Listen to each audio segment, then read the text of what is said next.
This podcast is proud to be part of the TalkSPORT Fan Network. TalkSPORT. Powered by fans.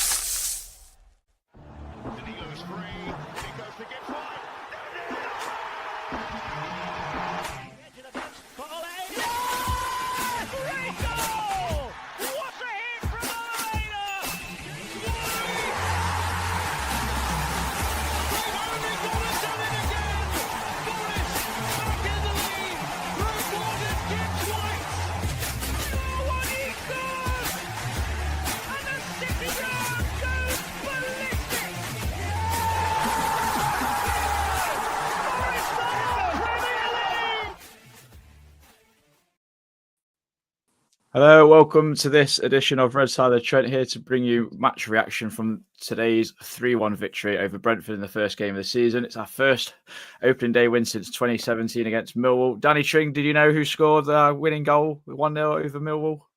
What? Since when? What date? 2017, August 4th. I'll go 20. Aston Belonga. No, Reece, you definitely know.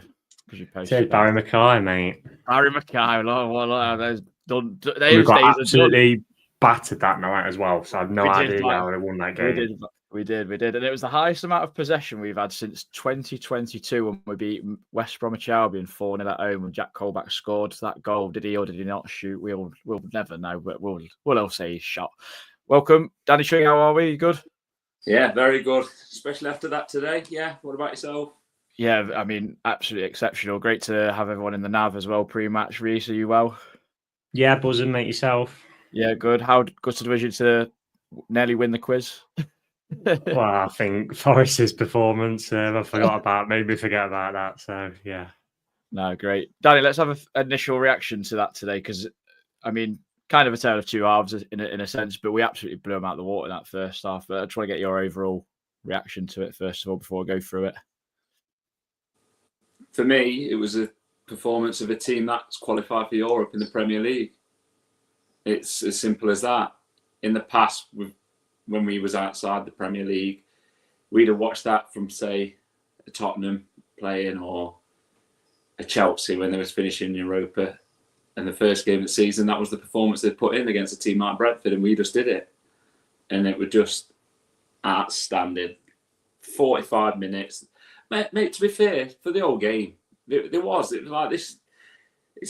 We've seen it a million times before when teams go 3-0 up at half time and you think they're going to come out and blow them away second half. It very rarely happens. We were fortunate at the Brighton game when we got a 7-0, but there tends to be, like I say, a pattern where you'll just second half just cruise through it, get through, no injuries. So no, for me, 10 out of 10. 10 out of 10 performance. Reece, same to yourself. I mean, a potential banana skin coming up with Brentford. I know they've had lots of outs and bits and bobs, but you never know what you're going to get from a Keith Andrews side, I guess. We all had assumptions, but you can't do that in the Premier League either.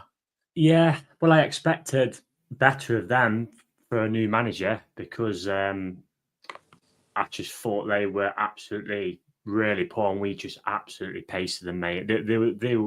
We just ran them all over the place first half. They just couldn't get near us. It reminded me really of a side in the Premier League playing the Championship team in the FA Cup first half. They just could not get anywhere near us. Everything was kind of coming off. Wanted for us, the flicks, the tricks. And yeah, it just put all the darts. I said it on the last pod, didn't I, about the proof will be in the pudding on today with the goals and that. We were absolutely sensational first half. That is as good as I've seen us play, definitely since we've got promoted. And with the levels, because I didn't really see, I was very, very young when we was in the Premier League first time, the quality on the show was as good as a generation of fans would have seen today. It was that good first half. And like Danny said, second half, you just got them at arm's length, haven't you? If you have to go through the gears and if you need to, then you will do. But we didn't need to, did we? Even when they scored the penalty, you thought they were going to come at us. They just didn't really offer anything, did they? And we just had them at pretty much arm's length and toured with them at times, to be honest.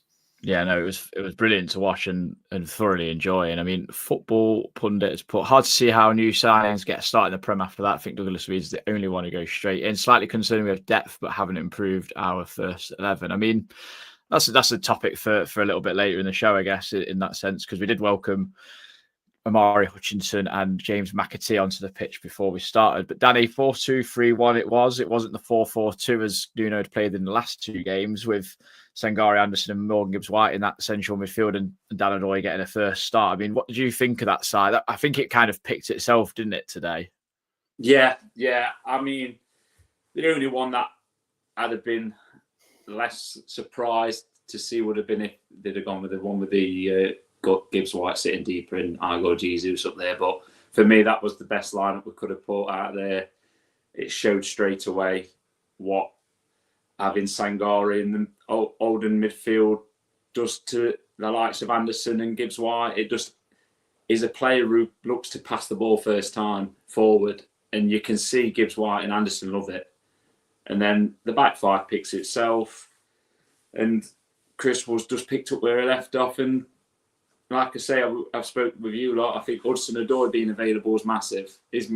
Is so vital to what we do. He keeps the ball. He keeps it ticking over. And like you say, Ndoye's got a goal on his debut, which is what we want. So yeah, for me, the 11 picked itself, and good luck to anyone trying to break into it. Really. No, it makes it more better. It makes it better, to be honest. Absolutely brilliant. I mean, pre-season, everyone was moaning about how we look like we're not going to score any goals. We scored 1 goal in 7 games, drew a lot 0-0, and just kind of looked a bit lackluster in terms of going forward. Well, 5 minutes in and we've scored. It's just really funny because I was sitting with Wetton. I've watched Brentford look like defending set pieces in the warm up, and lo and behold, the first corner of the day, and chaos has been caused, and Chris Wood has gone, thank you very much. I'm 10 goals away from my century. It just shows you what pre-season means, doesn't it? And that's minutes in legs and trying things out and just getting fit, because, you know, we've looked lackluster in pre-season. We absolutely flew out of traps. Yeah, he's just in the right position, isn't he, Chris Wood? He's gone up for an aerial challenge. It's broke, and then he's just, kind of with his laces, he's just kind of passed it, really, into the corner. Just precision, really. Power was on the ball because it was on the bars. He's just placed it away from Kelleher, and he's got no chance. And literally, it all disappears, and onto all the darts. Like I said, great for Wood to get off the mark as well, because even there was a few darts from a few fans about him, and he started off the season with a brace today. So the perfect start, mate. And yeah, you couldn't have asked for any more, could you? No, definitely not. I think it settled our nerves, Danny. I mean, some of the football we were playing, I mean, the three we've already mentioned in centre midfield just controlled it. I've never seen us dominate a game so much, and just there was flicks around corners, there was crosses going in. Brentford there was a period of time where Brentford, I don't think, got an hour off for about 15 minutes. I've never seen Forest pin a team back like it. And I mean, it was unbelievable to watch, wasn't it? And then obviously we got our rewards, but we've got to talk about beforehand because it was craziness, to be honest. Oh no, they were outstanding. It was, the tone was just set straight away. It's like the thing you've got to look at is Forest today. The only way they could have got any credit from the game is by winning it. It's a game what we needed. We should have won. If we'd have lost it or drawn it, we'd have underachieved. So it's all right, like everyone saying, "Oh yeah, Brentford, they want this, they want that."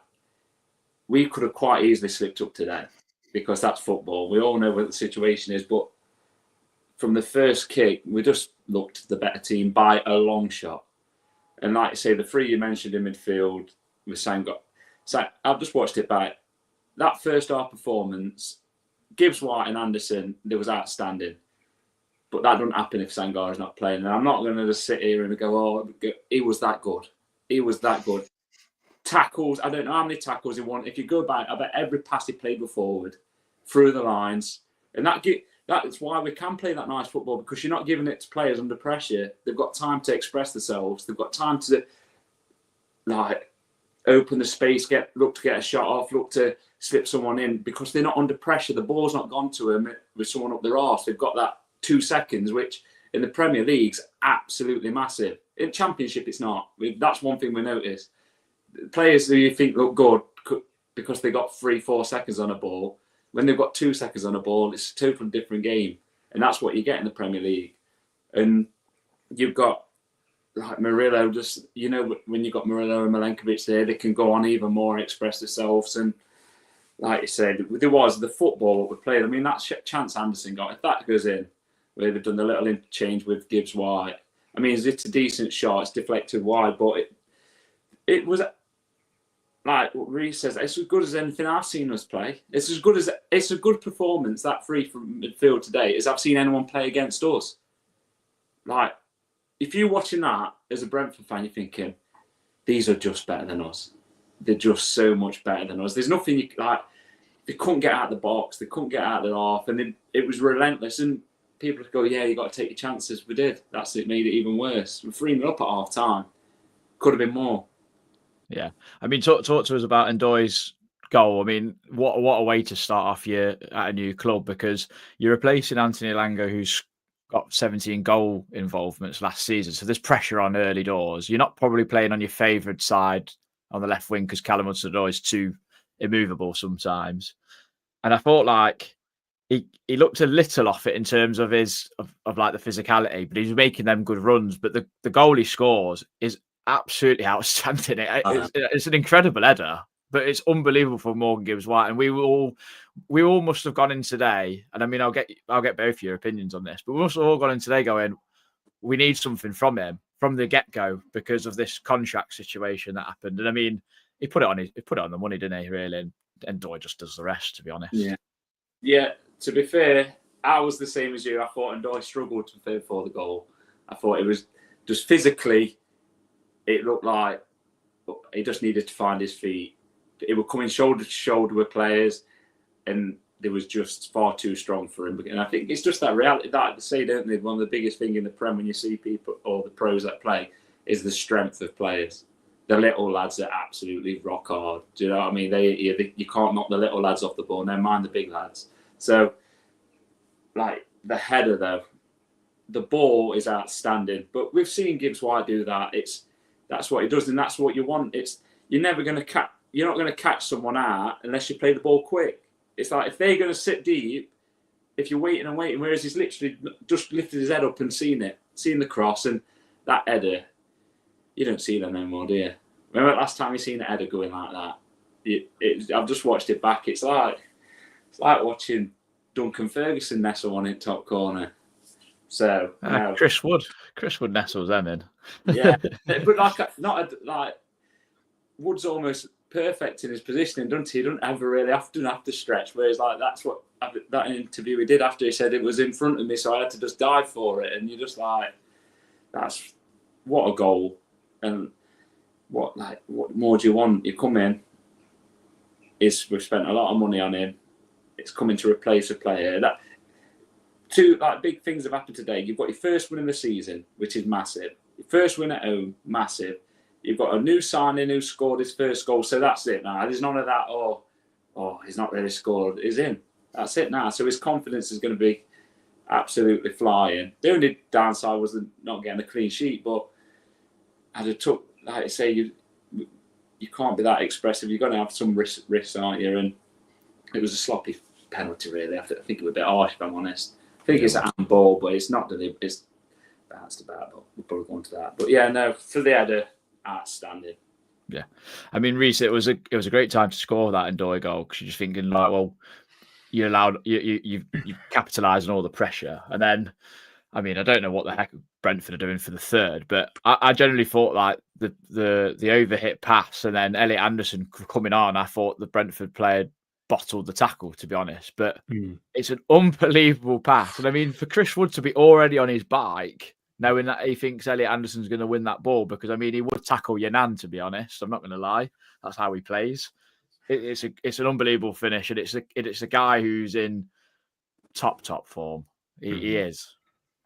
Look, I mean, that's everything you want from a striker, isn't it? Where he's literally, like you said, Adam, he's on the move before Anderson's even played that pass. And the pass, mate, is just perfection. That pass, weighted to perfection. And as soon when he went through, I thought he's just going to take this around the goalkeeper. And Kelleher's either going to bring him down and either give away a penalty and get himself booked or sent off, whatever the rule is now, or Wood's going to take it round and he's just going to slot it home. And he took it round him and it kind of got caught under his foot, but he just steadied himself, didn't snatch at it and just rolled it in. And yeah, it was like you was thinking at 1-0 as a fan, we need that second goal because we've been so good this first half. We're on top, and there's going to be a point where Brentford might have a little period in game, which they did for probably 5 or 10 minutes in the first half when they had the chance. Nico blocked.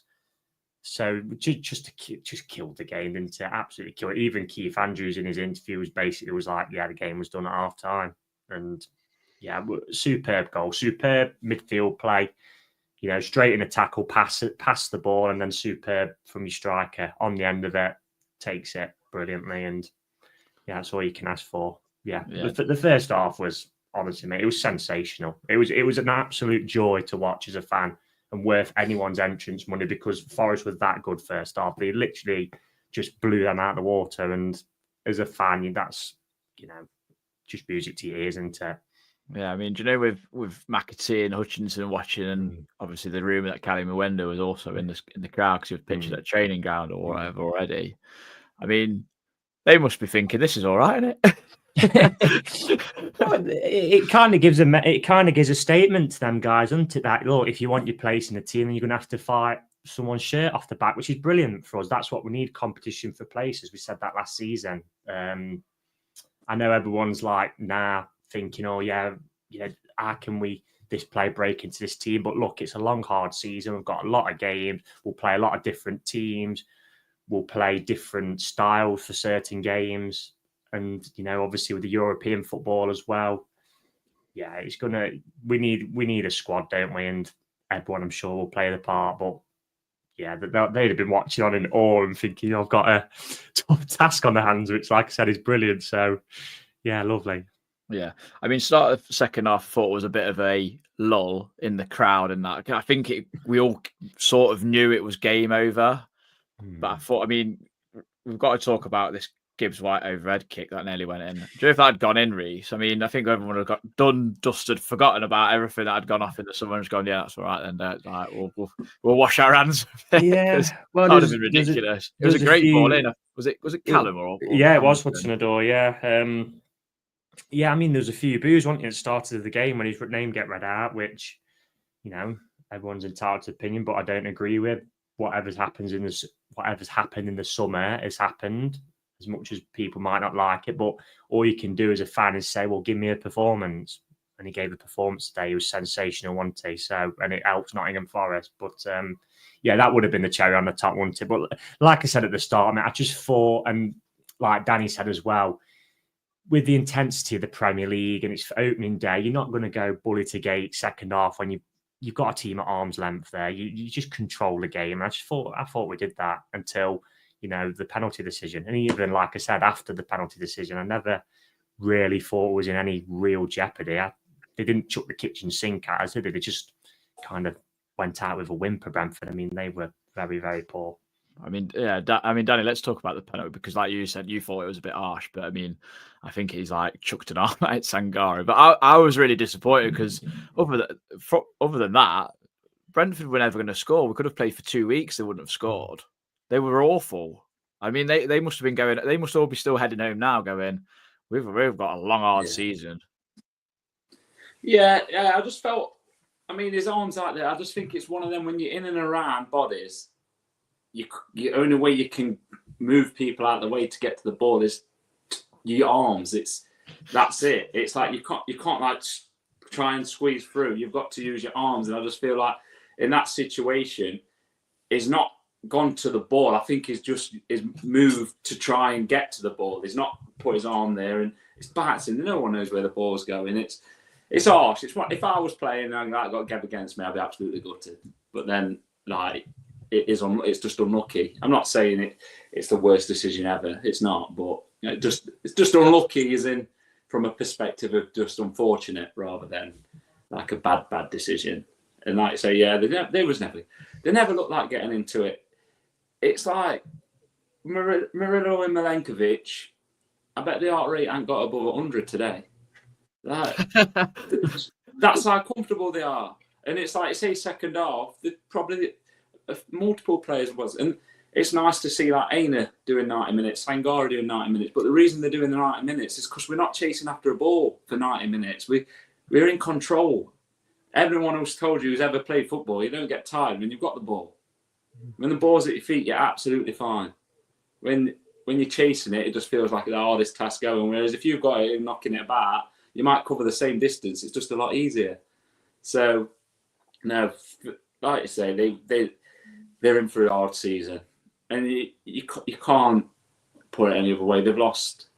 I mean, the only thing I will say is like it's the drop-offs, isn't it? It's like when Shardy come on, is a decent player, and he did unsettle us a tiny bit, not like majorly, but you could see the difference in what he was to the others. So they've lost Mbuemo, they've lost Wissa, Dam's gone, weren't they? Norgard, weren't they? Manager's gone. They could quite easily get what's it? Were you waving to a fan? What are you, fans of the garden or something? She just got back from horse racing.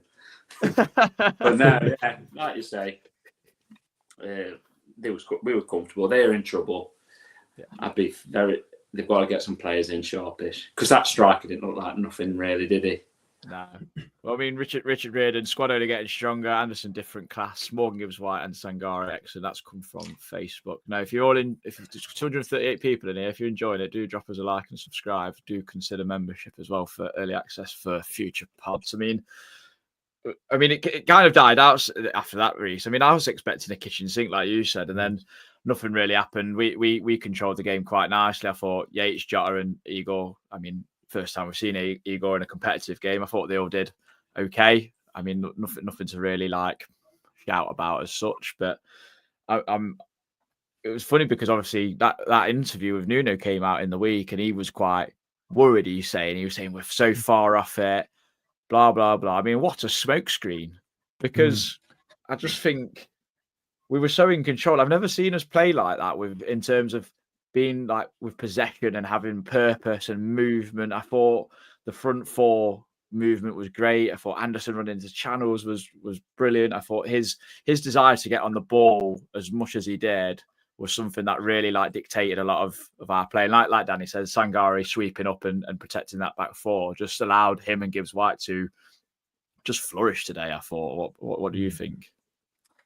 Yeah, just to touch on like the subs and that, all you're asking them subs to do is just see the game out. You don't want them to come on. You don't need him to come on and score. The game's won. Just see it out, lads. And that was a problem at times last season when we bring subs on. The game's there to be seen out, and the subs have just not offered as that protection. So they all come on to them and did exactly that. The midfield three, man, it was a joke, mate. Honestly, it was so good. And I feel for Sangare because it's like obviously gone into like a crowd of bodies, and it's at like shoulder height, and then he doesn't know where the ball is, and he's just wafted his arm out, and it has hit his hand. And when the ref points to the spot, they're not going to overturn it on. That's the problem. But he was, like Danny said, he was brilliant. You know, Anderson and Gibbs-White, the flicks, the tricks, they all coming. There's just everything was just coming off onto it. And you know, Elliot Anderson, man. I mean, he could play, you know, in the modern day, they talk about a 6, don't they, an 8 and a 10. He can play all three of them positions. He's just an all-round central midfielder. He can put his foot in. He's aggressive. He can pick a pass. He can drive with the ball. You know, he can shoot, which is something we're hoping he can add more goals this season. He's just got everything, Ante. I mean, Newcastle, I mean, no wonder Eddie Howe didn't want to let him go, because he must look at him and think, yeah, I might swear under his breath. I know they've got a very good midfield, but there was some point last season where he's saying, I mean, I said he's probably not going to get in their midfield. He probably would now had a Joel Linton, wouldn't he, really? He does. Yeah, it's just that good. And it's just brilliant to see him flourishing for Forest. And obviously, me personally, I'm a massive England fan. I want to see him in the England squad. It was only a few weeks until the first international break. I want to see him in that squad, mate. I do. And I've said all along that 8 position for England, because Declan Rice is going to get in the team. Jude is going to be as the 10. That number 8 position is up for grabs, and Elliot Anderson can grab that shirt for me. It's just such a great football. It's just all round midfield. He's literally got everything, hasn't he? That Premier League James Garner is, I'll stick with that. As much as I love Garner in the Championship, he was brilliant. Anderson's just, he's just immaculate. He really is. He played two like daisy cutters in the first half. I think right foot, left foot as well. And I'm just like, this guy's good. He can do anything. And then he's just winning tackles. I'm so glad on FPL now. Tackles are a thing because he won about 7 of them. I mean, we're all like similar age, and you're just watching that football from the first half. Then some of the stuff we've seen over the years, and you're just in disbelief at some of the stuff because it was that good a quality. It was, first half was, honestly, I'm just proper purring over it. It was just so good. And I just felt like Pep with the, on the touchdown when Lewandowski scored the 5. That one, what Danny mentioned, where they were literally pinging about me, and Anderson shot. That would have been like one of the best goals I've ever seen at Forest. Just the interchanges and that. It was, ridiculous. I mean, it's quite funny because obviously Nuno's known for defensive football and playing a counter attack. So if we've got this coming in, teams better watch out, man. They're in for we're in for another challenge. Like if we can play like this every week and then it keeps just growing and growing and growing, when we start playing these better sides, we'll start wiping the floor with them. Yeah, the thing is as well, quality players don't want to be sat behind the ball every single game. They want to be able to express it. Certain games will tolerate it because we're going to come up against sides this season who are better than us, and certain games will tolerate it. But quality players want to express themselves on the ball. And you've seen that today with all the midfielders. Just expressed themselves all on the ball, all 3 of them. And they just Sangai kept it ticking over. Anderson and Gibbs-White were just, the fireworks, wasn't they? It was just, brilliant. Yeah. Danny, how important is it?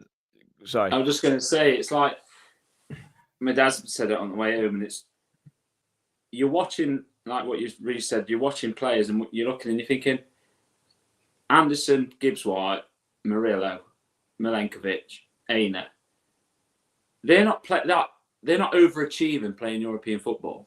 No. Do you know what I mean? You're not with Hudson-Odoi. These lads, you're not looking at that side and thinking you're playing out your skin. You're playing above your level. That's their level. The level is where we are. We are at that point now where the starting 11 is where we are. And it's like the lads that are coming in, they need to be of a certain amount of quality because, like you say, it's the drop-off that cost us. Whereas now, I'm backing them against them. I'm backing that starting 11 this season against anyone.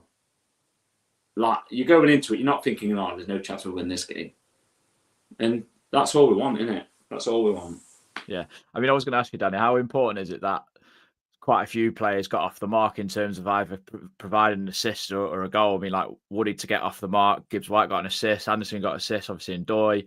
I thought Callum's contribution actually went very under the radar today. I thought he varied his wing play quite a lot. He cut in, he cut out. I thought he gave Coyote a lot of trouble down that right-hand side, and he was good last season, I thought, against us in the home game when they beat us 2-0. I thought Callum did really well today. I thought he was a bit of an unsung hero on that left-hand side. Yeah. Oh, well, I'm a massive Hudson-Odoi fan. I just think it's vital to everything we do. Is an art ball when you're not one of the dominant teams you need an art ball because it just buys you time. I just never recall him losing a ball. He'll have it in the tightest of areas around 3-4 players, and it just does the smart. It's just so smart. It don't put the ball at risk, lows. And like I say, like Kyoto, I thought he had a good game today. To be fair to him, that Kyoto, he didn't get absolutely run ragged. He looks like a better defender than he does going forward, but he'll struggle. Like Hudson-Odoi not having many difficult games as he has against him today because he's a good defender. That Kyoto, he's quite gangly. He's quite a hard defender to play against, I imagine. But no, he was outstanding. And like I say, getting off the mark, Anderson got off the mark. That goal, Gibbs-White, I'd have loved that to have gone in.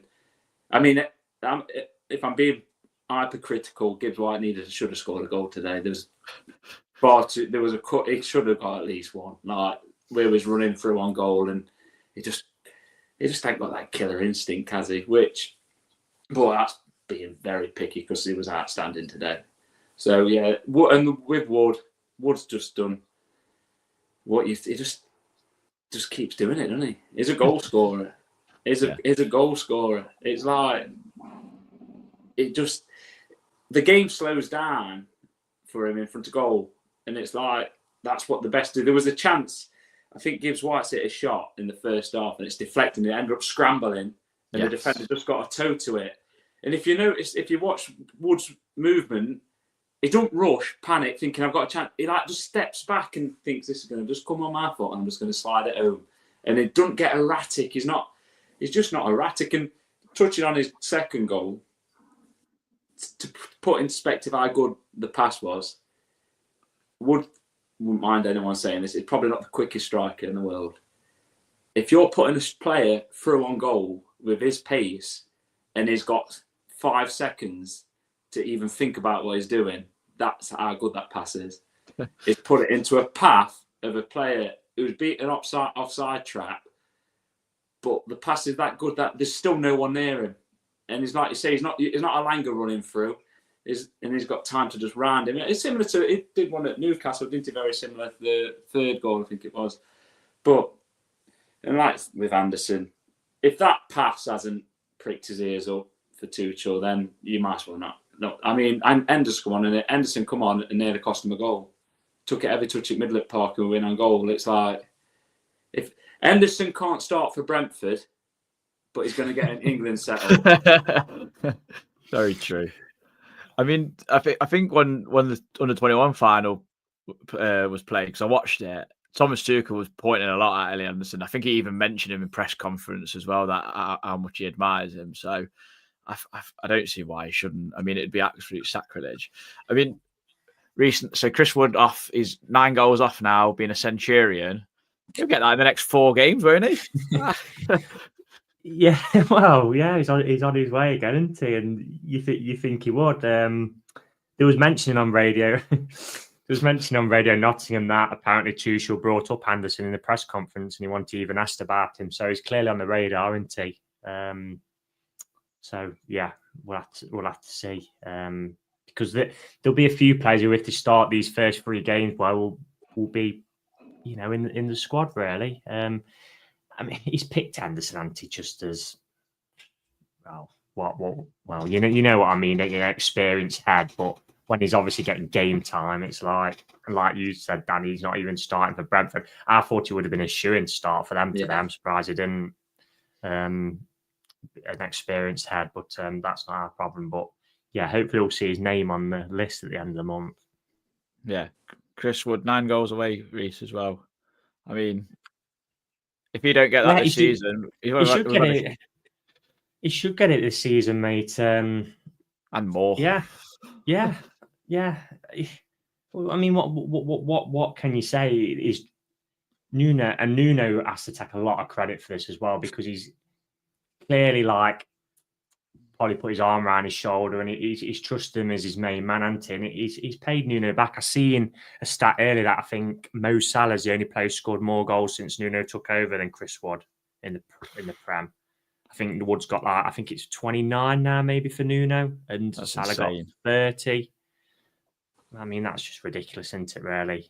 For someone who, I mean, most of the fan base, myself included, just thought it wasn't going to work, and he's just totally transformed him. So yeah, hopefully he hasn't got any stupid friendlies for New Zealand coming up, but yeah. I don't know if you two saw. Did you ever see? There was comments from Real Madrid fans saying that he'd be a great Joselu of replacement, and I was like, imagine that. Imagine if Forest sorry to announce that Chris was left for Real Madrid. I mean, they always have a proper interesting backup striker, didn't they? Bayern Munich had it, didn't they? With Choupo-Moting and that for a bit, and yeah. I mean, so the Twitter hierarchy have spoken. I mean, we asked a question. I think this was you, Reece. So many candidates today. Who gets your man of the match? James Dwan. Up until the handball, it would have been Sangare for me. And thought he and Anderson were sensational first half. Old Dog, More Gibbs White, sensational. Sublime, almost his best in the Garibaldi. 2, Elliot Anderson. 3, Chris Wood. 4, our whole defence. Paul Walker. Morgan was outstanding, but Wood got 2. So how can he be overlooked? Gareth, Sangare, or Anderson.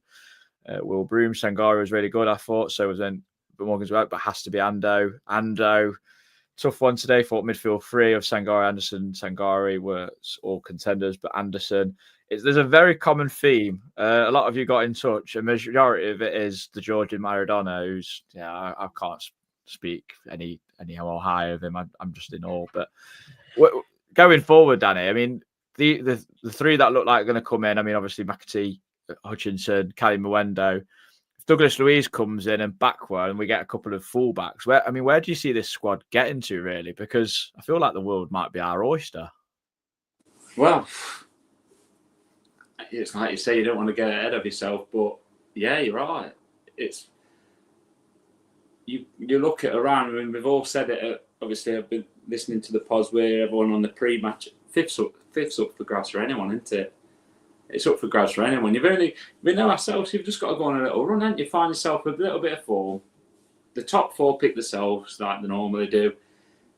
If we can get top half and get a good run in Europa, then it's unbelievable, isn't it? It's like, it's dreamland for us, let's be honest. It's dreamland. And the players coming in, it's like Hutchinson, McAtee. These are players coming in that they're coming in to start. Do you know what I mean? They come in, so that level's just going up. Sangari today, for a prime example, he's put in a performance where it's like, oh, you're not taking my shit.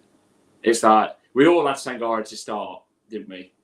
If we'd have been honest, he was in all our starting 11s, because the only other player who can challenge him, in my opinion, is Dominguez, who isn't available.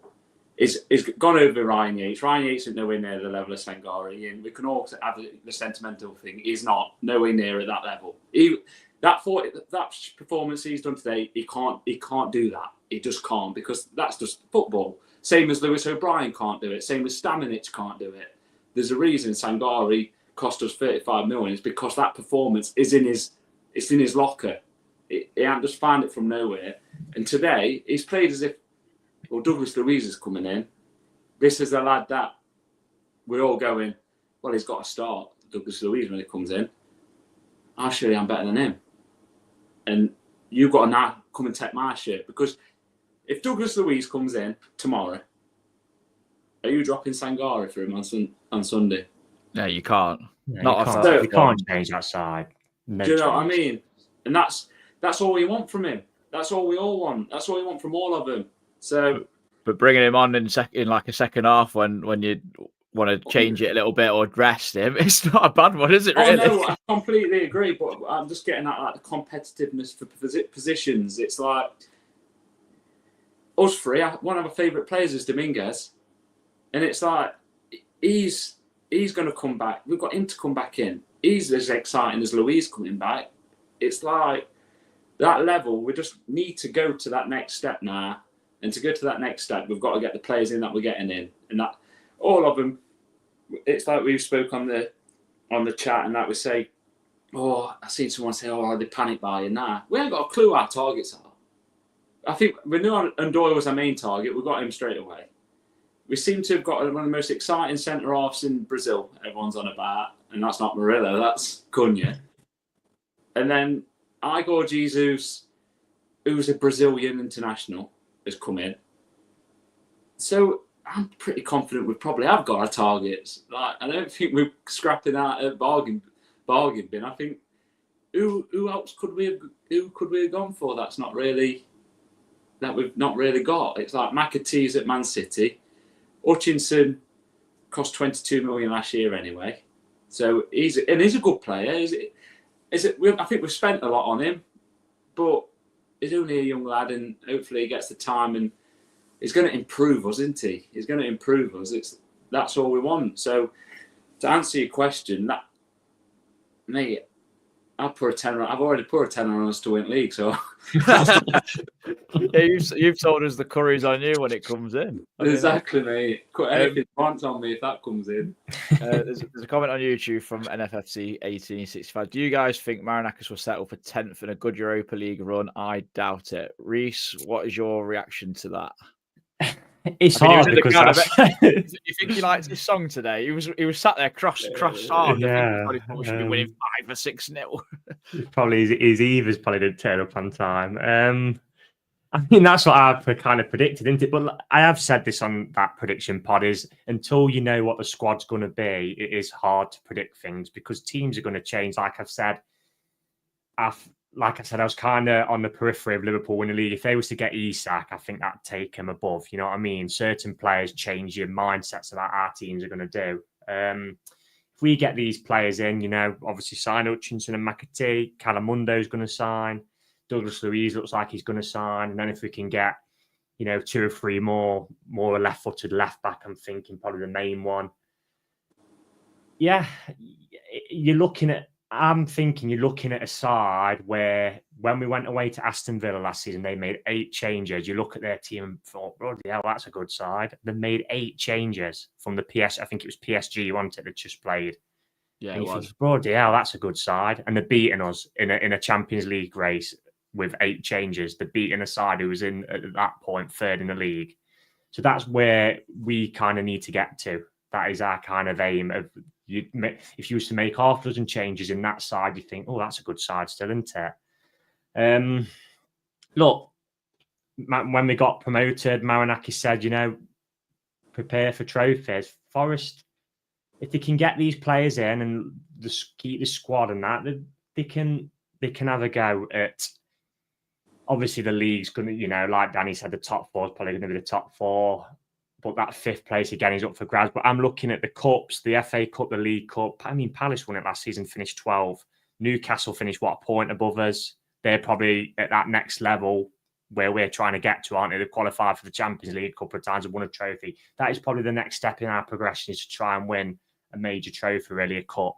And the Europa League, look, it's going to be an interesting one because we haven't got the experience, probably what some other sides have got, in terms of the club hasn't been in that competition for such a long time.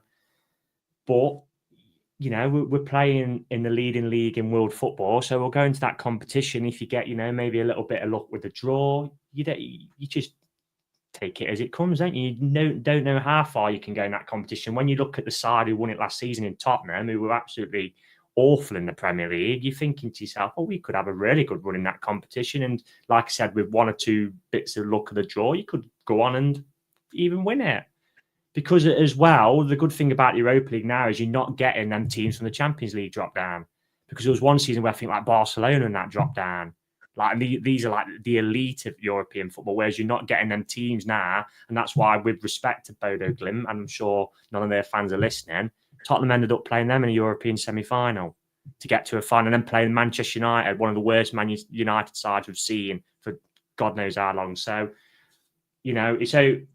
it's one game today, so I don't want to get carried away as much as we all are, because that's football, isn't it? But yeah, the future looks positive, mate. And if we can get these players in, look, let's just see how far we go. And the world's his oyster, isn't it? We haven't got to say, this is what we need to do. It's just take it as it comes, and we're capable. We're capable. We've shown that today, because 2 seasons ago we were probably like that Brentford side. We absolutely blew them away today, and we're just showing that we're at that next level now, aren't we? And that probably crop of sides who are below the elite clubs, let's say. But we'll just see how far it takes. Like with what you just touched on, what you said, right, with the Newcastle. If we get the players we get in, they lose Isak and get Wisser in. I don't think our squad's a million miles away from their squad. I think it's better. Yeah, do you know what I mean? Like, realist, that's what I'm saying. So, because when, like Nuno, like you say, turns out must have been a smokescreen. Newcastle got in Champions League yesterday, and they were last season. They're worse this season than they are than they started last season. Worse. And look at what we've done. And that's, I'm not going to go into a love him, but that's him down to one man, isn't it? And we all know who it is. Yeah. You can't fault his ambition. The media make this, this thing up is this type of chairman. He's backed his managers, and he's gone away from this hire and fire mentality, really, probably from the early days, because he gave Chris Hughton an extended stay when he should have been sacked earlier. He gave Steve Cooper plenty of rope multiple times, and then actually made a big call to sack Cooper, and it was a big call because he was a massive favourite with the fans. It worked out. And Lamucci. then, Lamucci gave the end of the next season, the 4 games I think he had. Yeah. And he's obviously rewarded Nuno with a new contract this season, even though some very harsh critics might say, well, we've fell off at the back end of last season, and he's back, and he's going to back him again with more money. You look at our rivals in South London who've, we've pushed into the Conference League apparently. Their chairman's been this, and this in the media. What's he backed their manager with, who's won their first ever major trophy? They've signed a £3 million player. So you cannot fault the bloke's ambition, and he'll want to take us to that next level where, like I said, we're probably below them elite sides, but in that group where your Villas and your Newcastles are pushing, like me and Danny said, for that, them latter European spots. And he'll want a trophy. And as a fan, I think that's the next. My dream was to always see Forest in the Premier League, which I never thought at some points would happen. The next dream was to see us play in Europe, which we'll see next month. And now probably the next dream is, major trophy. We stop getting ahead of ourselves here. Because you've got to always try and progress in life. And when fans were saying last season, it's a bit too early for us in the Champions League, you've got to get it while it's there, because it might not never come round again. Well, I loved your analogy last season. What was it like? Oh, if you've got a chance with Margot Robbie in a bar, why wouldn't you? When the iron's there to be struck, I think it was hilarious. That's why with England, it always grates on me, that Italy game, because I think that was England's chance to win a major trophy. And then I'm just looking now at sides like your Spain, your France, who are coming back round full cycle, and they're getting really good teams again. You've got to strike when that iron's hot, but Marinakis just keeps building us, doesn't he? You've got to, and I mean, the Gibbs White thing, you just got to hand it to him. How many chairmen would basically say, look, son, you're staying here for this season, basically concentrating his mind and telling him he's not going anywhere. Yeah. You've got to hand it to him, you have. No, I mean, my comment was tongue in cheek. I obviously want to win stuff. It's great. And I mean, I think with Marinakis, I think it's clever as well, because people were actually wondering, like, oh, what's happened with PSL? People got to remember, we've raised over 100 million in terms of sales. I think actually our net spend, I think if we get Cali Mwenda in next, which looks probably quite likely, like I said, he was at the game today, I think it was only a net spend of like 40 million at the moment.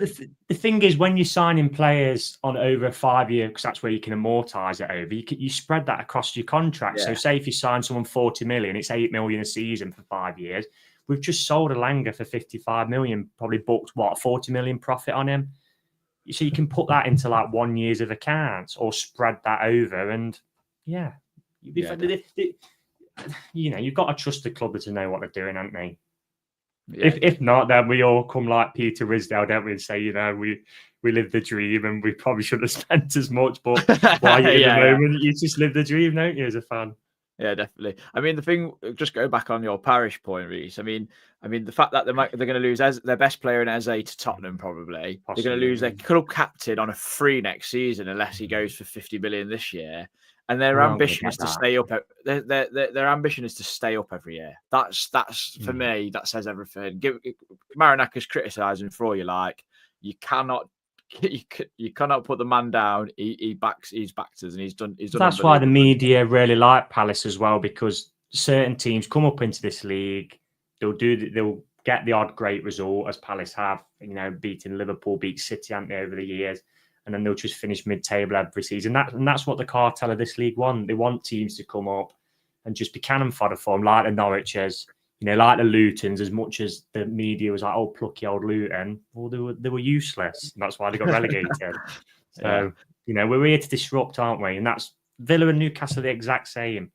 As much as I'm not a fan of them clubs, they're the exact same as us. They're trying to break into that cartel. And when the rules are as they are, it is tough. Yeah, definitely. Danny, anything to add? I'm going to say, I think you might need to start getting some stickers done or something for a red side at Trent man at match and try and get him to player. Get a picture on. Little reward. Yeah, or just get a nice little sticker. They can hate on the wear it there. Put it on their like Louis Vuitton wash bag or something. Oh yeah, or on the locker. Yeah, a little gold star. But now, here you go, Elliot. Like you say, there's nothing negative we can say. Like I say, we've all got a bit fed up with pre-season. We all had enough. We've had enough of the transfer saga. The old Gibbs White thing was all a bit like just not what football's about, is it? Then we've got the European situation again. Not what football's about. We spent the last 6-7 weeks just worrying about stuff that as fans we shouldn't really worry about, but is massive because that's what football is now. It's this big, like, there's a lot more to it than just what happens on the 90 minutes on the pitch. Whereas today, we've just got back to seeing what we all want to see. We've gone into the ground. Like Reece says, you pay, if you can get that 10 times a year, it's worth it, isn't it? You know what I mean? It's worth it. We want it more. So now, sun's shining. That's it. Happy as Larry. Yeah, definitely. I mean, great start to the season. I think it only is going to bode well. I think with everything that's going to happen within the next week or so, I think I wouldn't be surprised if we pretty much finish all our transfers within the next 2. You'd say, because like we've got to just complete the squad and get rid of a few players still, which is, I mean, it is what it is.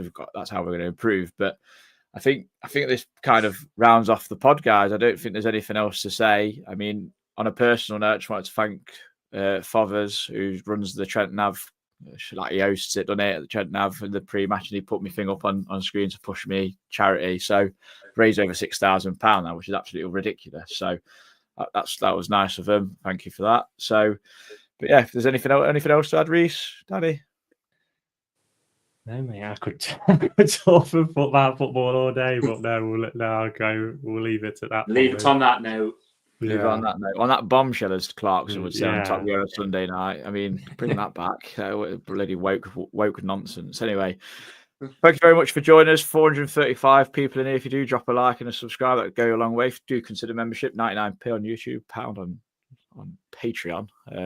Get some early pods on there. There'll be plenty out this week because I think we'll probably do another kind of review. There'll probably be players signing. There'll be more of that sort of happening, and then we'll build up to that Palace game. I mean, that's going to be some away there. You're going down, aren't you, Danny? Yeah, I'll be down there. Take your bulletproof vest. Exactly. I've told my missus she's not allowed to wear a shirt. She's livid. Was she weird? I bet she wanted to scrap someone, didn't she? No, she'll be all right. She'll be set. I'll keep her on that. Calm down. You'll actually, she listens to this, doesn't she? Yeah, exactly. I don't want to get myself in trouble. But hopefully Fred Reed's dad kick him off the park with me Thursday night. It's their first leg, isn't it? Thursday night. It is. Yeah, exactly. Yeah, exactly. So we've got that. No, can't wait. Yeah, and only 12 days until our draw for the Europa League when we see who we get, see where we're going in the world. So yeah, no, until next time, I bid you farewell. Have an enjoyable rest of your Sunday evenings. Come on, you Reds.